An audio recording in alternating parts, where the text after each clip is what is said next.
Of lately कुछ इस तरीके की movies I specifically south of India से, जिसने बताया कि हिंदू माइथोलॉजी को करंट टाइम्स में कैसे जोड़ा जा सकता है। फिर उसके बाद हिंदी सिनेमा में भी कुछ एक्सपेरिमेंट्स हुए और मैंने देखा कि किस तरीके से ब्रह्मास्त्र में भी एक ऐसा पोटेंशियल नजर आया जिसके अंदर अस्त्र वस्त्र बन सकता था। अब उसका तो जो होगा सो होगा, क्योंकि जो प्रोड्यूसर्स हैं और जो डायरेक्टर साहब हैं उन्होंने पार्ट वेज कर लिए हैं। बट एक सीरीज आई जो स्टार्ट बहुत अच्छे से हुई ZEE5 के ऊपर, फायरफ्लाइज पार्थ एंड जुगनू। ये जो कहानी है बच्चों की कहानी है और कहीं ना कहीं सही गलत की कहानी भी आती है। 10 एपिसोड हैं, 30-30 मिनट के आसपास के हैं। शिमला हिमाचल प्रदेश के अंदर इसको स्थित किया गया है, जिसकी लोकेशन कुछ भी मिस्टिकल सस्पेंसफुल बनाने के लिए भी अच्छी है और सुंदरता के मामले में भी बहुत अच्छी है।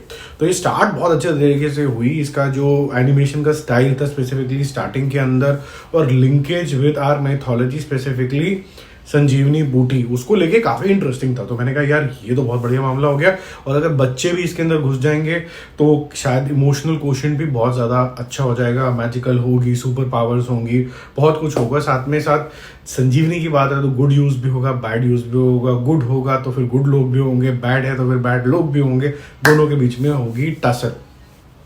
बट क्या ये इतनी अच्छी बनी है, क्या इसकी जो एग्जीक्यूशन है उतनी अच्छी है कि नहीं है, उसके बारे में डिस्कस करते हैं। स्टोरी कुछ इस तरीके की है। यहाँ पर एक लड़के की कहानी आपको दिखाई जाती है जो कि थोड़ा सा सैड सा रह रहा है, क्योंकि पार्थ की कहानी है बेसिकली वो, और वो बहुत बेइज्जती करा चुका है क्योंकि वो किसी वजह से फेल हो चुका है क्लास के अंदर। उसको अपना 9th स्टैंडर्ड दोबारा से रिपीट करना पड़ रहा है, और वो गुमनामियों में जाके आपको एक जुगनू नाम के बच्चे को मिलता है जो कि थोड़ा सा सुपर नेचुरल है। उसके आसपास थोड़ी फ्लाइज व्लाइज आती रहती हैं।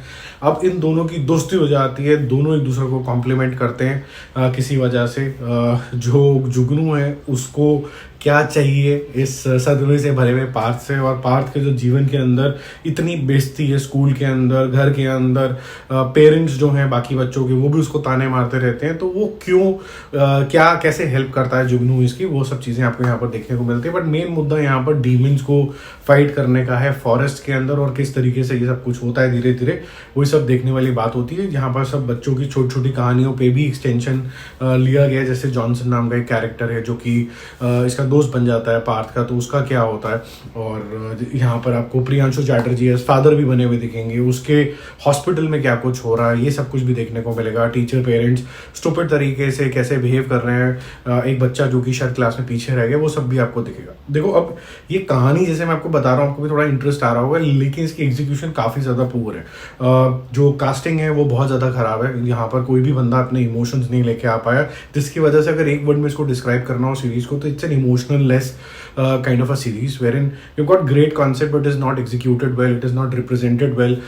If the child is away, the parents are not worried, or if they are worried they only look worried but they are not feeling it. It's like that. So it's an expressionless series so to say. जो लोग ताना भी मार रहे हैं वो ऐसे बस ताना मतलब होता है जैसे पत्थर ही मार रहे हैं सीधा, ऐसा होता नहीं है। नॉर्मल कॉन्वर्सेशन जो होती है वो लेयर्ड होती है, तो उसके अंदर लेयरिंग नहीं है, तो वेरी पुअर डायलॉग्स। बहुत तबीयत से स्लो है ये।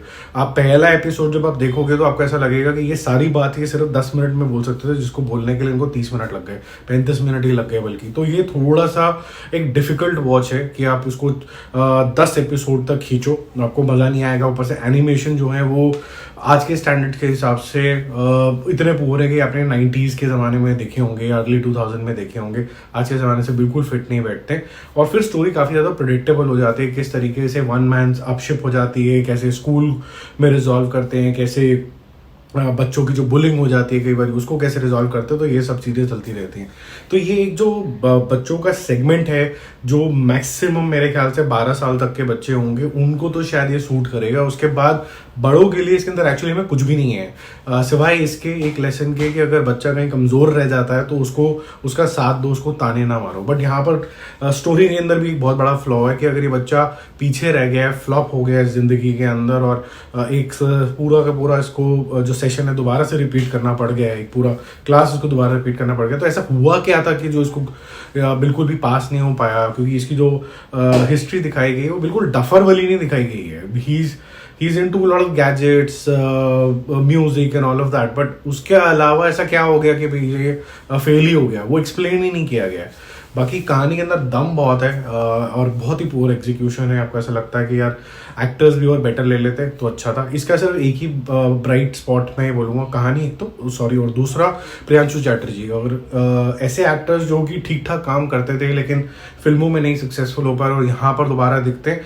आई थिंक पूरी सीरीज के अंदर जो थोड़ा बहुत ठीक काम कर रहा था वो प्रियांशु चैटर्जी ही था। मेरा मूवी शुभ स्कोर इसके लिए रहेगा 6/10। अनफॉर्चुनेटली यहाँ पर बच्चों के लिए भी बहुत ज़्यादा ग्रेविटी नहीं है, इससे बेटर जो इमोशंस होते हैं वो डोरेमोन में आ जाते हैं। बाकी जल्दी मिलते हैं और रिव्यूज़ और अपडेट के साथ। Stay connected, stay blessed, bye bye.